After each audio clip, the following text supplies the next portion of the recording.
अगर पिछले 3 से 4 सालों के क्वेश्चन पेपर आप उठाकर देखें एमपीपीएससी के, तो आपको रियलाइज होगा कि एटलीस्ट 30 से 35 क्वेश्चन ऐसे हैं जो सीधे सीधे एमपीजीके से पूछे गए हैं। अब एमपीजीके से पूछे गए, फिर आप सोचोगे कि एमपीजीके जो है ना वो इम्पोर्टेंट है, लेकिन दो चीजों की वजह से लोगों को परेशान करता है। अब क्योंकि बाकी सब्जेक्ट जो होता है ना वो हम स्कूल कॉलेज में ऑलरेडी पढ़ चुके होते हैं, जिसमें कि पेपर नंबर 2 का मैथ वगैरह हो गया, थोड़ा बहुत रीजनिंग हो गया, ये सारी चीजें हम ऑलरेडी पढ़ चुके होते हैं। और साथ ही जो कोर सब्जेक्ट है हमारे, history, geography, polity, economy, science, ये सब भी हम पढ़ चुके होते हैं। प्रॉब्लम एमपीजीके में आती क्योंकि वो नया होता है, लेकिन नया होने के साथ साथ एक प्रॉब्लम और होती है इसके साथ, वो है कि ऑथेंटिक रिसोर्सेज आपको नहीं मिल पाते हैं। डेटा जो है ना वो अलग अलग जगह पर अलग अलग दिया होता है, ये तो है ही, लेकिन कुछ चीजें आज मैं जो बताऊंगी वो आपको ध्यान में रखना है। पहली बात रिसोर्सेज की अगर मैं बात करूं, अगर आपने बुक्स खरीद ली है तो बहुत अच्छी बात है, नहीं खरीदी है तो एक बुक आपको मेरे हिसाब से जरूर खरीदनी चाहिए, वो है परीक्षा धाम। क्योंकि वो बुक आपको काफी हेल्प करेगी एग्जाम में। उसमें जिस तरीके से समझाया गया है और फैक्ट्स की जो एक्यूरेसी है वो मुझे बहुत ज्यादा पसंद है पर्सनली। आप चाहे हिंदी मीडियम वाले हैं चाहे इंग्लिश मीडियम वाले, आपको खरीदनी चाहिए। फिर बात करते हैं कि एक बुक हो गई एमपीजीके की परीक्षा धाम, दूसरी बुक कौन सी खरीदे और क्यों खरीदे। देखो, तो जब कहीं कहीं पर आप अटकेंगे किसी किताब में, तो आपको ये सोचने पे आपको ये सोचना पड़ेगा कि भाई कहाँ से ये फैक्ट्स चेक करें। तो इसीलिए आपके पास एटलीस्ट 2 किताबें जो है वो होना चाहिए एमपीजीके की। हिंदी मीडियम वाले मैं ये कहूंगी कि आप उसके अलावा बर्णवाल की ले सकते हैं, मुकेश माहेश्वरी की ले सकते हैं, पुणेकर की ले सकते हैं, कोई भी ले सकते हैं।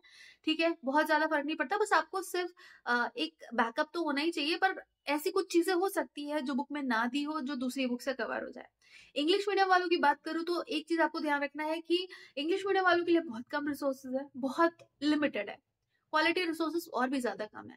अब अगर हम बात करें एमपीजीके की इंग्लिश मीडियम की, तो इंग्लिश मीडियम में एक बुक काफी अच्छी है, वो है मैग्रो हिल की। लेकिन ध्यान देने वाली बात यहाँ पर ये है कि मैग्रो हिल की जो बुक है वो लास्ट ईयर यानी कि 2022 में दिसंबर में पब्लिश हुई थी, और उस बात को 1 साल हो गया। 1 साल में काफी चीजें चेंज भी हो जाती है।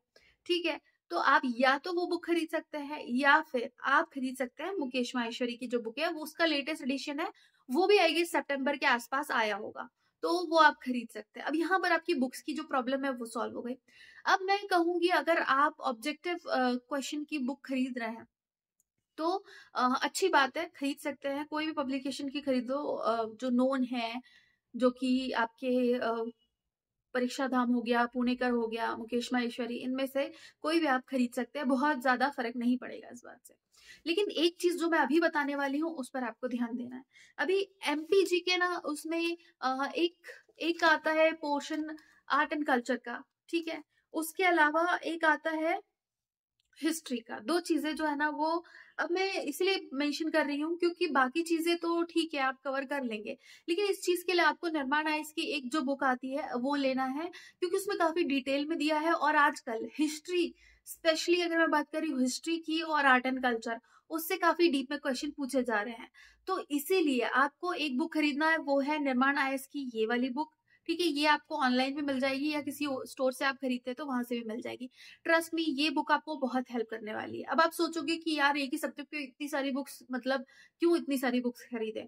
तो देखो, ये जो बुक है ना ये आपको मेंस में भी काम आने वाली है। बाकी बुक्स भले मेंस में उतनी ज्यादा काम ना आए, पर ये वाली जो बुक है ये आपको मेंस में भी काम आएगी। और ये बुक जो है ना वो आपकी प्रिपरेशन को बूस्ट कर सकती है, आपकी प्रिपरेशन जो है ना उसमें बहुत ज्यादा हेल्प करेगी। क्योंकि हिस्ट्री, मेन हिस्ट्री की अगर मैं पोर्शन की बात करूं, तो उसमें जो चीजें इस बुक में दी गई है मेनली वो चीजें आपको ध्यान रखनी है। और ऐसे ही डीप में क्वेश्चन पूछे जा रहे हैं आजकल, जो कि एमपीजीके की आप कोई भी नॉर्मल बुक ले लेना तो उसमें ऐसे यूजली नहीं मिलते हैं, वो बाद में ऐड कर दिए जाते हैं। लेकिन अगर आप 2022 के क्वेश्चन पेपर के लिए 2021 में पब्लिश हुई किसी बुक की को ले, तो आपको ये रियलाइज होगा कि क्वेश्चन जो है ना कुछ कुछ नहीं मिल रहा है, स्पेशली हिस्ट्री के। तो इससे आपके काफी अच्छे से कवर हो जाएंगे। ये तो हो गई अलग चीज। फिर इसके बाद यूट्यूब चैनल कौन से फॉलो करना है, अगेन मैं ये कहूंगी कि यूट्यूब चैनल जो है ना आई मैग्नेस बहुत अच्छा करता है इस मामले में, और कुलदीप सर के वीडियोस काफी काफी हेल्प करते हैं। उसके अलावा भी अगर आप कोई चैनल देखना चाहते हो तो आपकी मर्जी, जिन टीचर्स है आपको समझ में आता है आप उनकी वीडियोस देख सकते हैं आराम से। लेकिन वीडियोस से क्या होता है कि थोड़ा ना आपको समझने में आसानी होती है चीजों को, प्लस अगर रिवीजन वीडियो देखते हैं तो वो तो काफी हेल्प करते ही है। अब मैं बात करती हूँ सेक्शन वाइज। देखो, सेक्शन वाइज मतलब कुछ टॉपिक जो है ना वो बहुत ज्यादा इंपॉर्टेंट है। अब हिस्ट्री, ज्योग्राफी, पॉलिटी, इकोनॉमी, ये चार तो सब्जेक्ट ही है, ये टॉपिक्स नहीं है, ये सब्जेक्ट ही है। एमपी जीके में भी ये सब्जेक्ट ही है। तो एमपी की हिस्ट्री, एमपी की पॉलिटी, एमपी की ज्योग्राफी, एमपी की इकोनॉमी, ये सारी आपको पढ़नी है।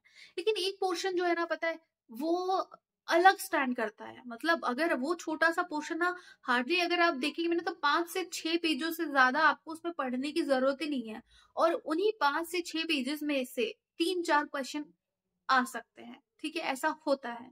और वो कौन सा पोर्शन है, वो है स्पोर्ट्स का। मध्य प्रदेश का स्पोर्ट्स जो है ना, आपको स्टैटिक भी पढ़ना है उसमें और आपको करंट भी पढ़ना है। ये दोनों ही चीजें पढ़ना है आपको। स्टैटिक तो मिल ही जाएगा आपको एमपीजीके की बुक में, करंट आपको वीडियोस में मिल जाएगा, या आप मैगजीन जो है ना वो भी खरीद सकते हैं। ठीक है, ये हो गया। फिर इसके बाद मैं बात करती हूँ ट्राइब्स की। ट्राइब्स से भी, ये भी एक छोटा टॉपिक है, इससे भी क्वेश्चन पूछा जाता है। ठीक, और बात यह है कि छोटा टॉपिक है और उतना ही इंपॉर्टेंट है। कंसिस्टेंटली इस टॉपिक से क्वेश्चन पूछा जाता है, क्योंकि एमपी एक ट्राइबल स्टेट है, यहाँ ट्राइब्स बहुत ज्यादा है, अलग अलग टाइप के ट्राइब्स है, और उनका जो कल्चर है वो भी काफी अलग है। बहुत सारी चीजें होती है उसमें पढ़ने के लिए, तो वो आपको एमपीजीके की बुक में मिल जाएगा, प्लस जो बुक मैंने आपको बताई है उसमें भी आपको मिल जाएगा। अभी अगर बात करें हम लोग टॉपिक या सब्जेक्ट वाइज, ठीक है, हिस्ट्री में है, अगर आप कुछ अंपायर्स जो है ना, जो एंशियंट हिस्ट्री में कुछ अंपायर, जो गुप्ता पीरियड हो गया या मौर्य पीरियड, इसमें आपको ज्यादा ध्यान देना है। और ऐसे ही कुछ और चीजें हैं जो कि आपकी बुक में दी गई है। और डायनेस्टी, स्पेशली अगर कोई भी डायनेस्टी है जो मध्य प्रदेश से रिलेटेड है तो उसके बारे में आपको पूरी जानकारी होना चाहिए। ये हो गया। अगेन अगर आप फ्रीडम मूवमेंट की बात करें तो उसके बारे में मैंने बुक जो है वो आपको बता दिया, आपका उससे अच्छे से कवर हो जाएगा। फिर इसके बाद ज्योग्राफी की अगर मैं बात करती हूँ, ज्योग्राफी में मिनरल जो है वो बहुत ज्यादा इंपॉर्टेंट है, फॉरेस्ट बहुत इंपॉर्टेंट है, क्रॉप्स जो है वो बहुत ज्यादा इंपॉर्टेंट है। और इसके अलावा जो कुछ टॉपिक जो है ना वो आपको ब्रॉडली कवर करना है। कैसे टॉपिक, जो आपके सॉइल से रिलेटेड हो गया, आपका वेदर हो गया, आपका फिजिकल जो डिवीजन, फिजियोग्राफिक जो डिवीजन है वो हो गया। तो ये ब्रॉड, अगर ब्रॉडली भी कवर करते हैं ना, आपकी ऐसे बहुत सारी बारीक चीजें में पता नहीं होना चाहिए। अगर आप ब्रॉडली कवर करते हैं कि कहाँ पे कैसी रेन है, कहाँ पे किस टाइप के फॉरेस्ट है, फॉरेस्ट मतलब उसमें रिजर्व फॉरेस्ट भी आते हैं और अनरिजर्व फॉरेस्ट भी आते हैं, तो ये सारी चीजें अगर आप कर लेते हैं तो ज्योग्राफी में आपको बहुत हेल्प मिल जाएगी। इकोनॉमी की मैं बात करूँ तो इकोनॉमी में एक चीज बहुत ज्यादा इंपॉर्टेंट है, वो है सेंसस। सेंसस को इतने अच्छी तरीके से गोट के पी जाओ कि उससे कोई भी क्वेश्चन आए आप आराम से कर लो। ठीक है, आजकल नया ट्रेंड आया है, अभी क्या 2-3 सालों से हाईवे से रिलेटेड भी क्वेश्चन पूछ रहा है, तो हाईवे से भी आपसे पूछा जा सकता है, एयरपोर्ट से भी पूछा जा सकता है। लेकिन ये बात है कि सबसे बड़ा सबसे छोटा, ज्यादातर तो चांसेस इसी के होते हैं, तो उसमें ऐसा नहीं कि आप हर हाईवे का पूरा रूट ही याद करने बैठ गए, तो ऐसा मत करना। उसकी जगह कोई ऐसा टॉपिक पढ़ लेना जो कि जिसमें कम पढ़कर भी ज्यादा चांसेस है क्वेश्चन आने के। ठीक है, तो ये हो गया। फिर आर्ट एंड कल्चर, जैसे मैंने कहा, ये आर्ट एंड कल्चर जो ना, ये बहुत बड़ा टॉपिक है, बहुत ब्रॉड है एक्चुअली। इसमें फैक्ट्स बहुत सारे हैं याद करने के लिए। अगर आप हिस्ट्री पढ़ते हैं तो जरूरी नहीं कि आप हर डायनेस्टी के हर रूलर को, उनके टाइम पे जो राइटर्स हुए उनको, उनकी जो बुक्स लिखी गई है उनको, हर किसी को याद रखिए, ये जरूरी नहीं है। लेकिन जहां आर्ट एंड कल्चर की बात आती है ना, वहां पर बहुत सारी चीजें आपको याद रखनी पड़ती है।